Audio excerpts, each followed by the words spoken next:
ឆ្ងល់អ្នកដែលជួបជុំស៊ីផឹកកាន់កែវជុលផឹកថាលើកដាច់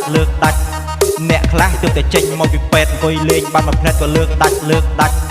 បើផឹកធម្មតាទៅវិថីចុះចាំបាច់បខំអីឲ្យលើកដាច់បើផឹកធម្មតាមិនសម្រេចផឹកតតែលើកដាច់បាច់ឲ្យខ្ញុំទេណារាប់អានរាប់ចេញមកពីចិត្តកុំរាប់ហើយគិតតែលើកដាច់អ្នកខ្លះរាប់តែពេលស្រវឹងពេលស្វាងស្ងាត់ឈឹងព្រោះមិនបានលើកដាច់ល្ងាចឡើងដឹងតែទេហើយគ្នាអាំងមន់អាំងទាទិញស្រារួចស្រេច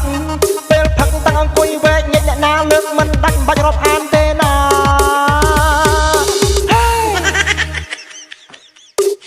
ផឹកស៊ីឲ្យមានរបបមានរបៀបផឹកតែសារសុខភាពកុំលើកដាច់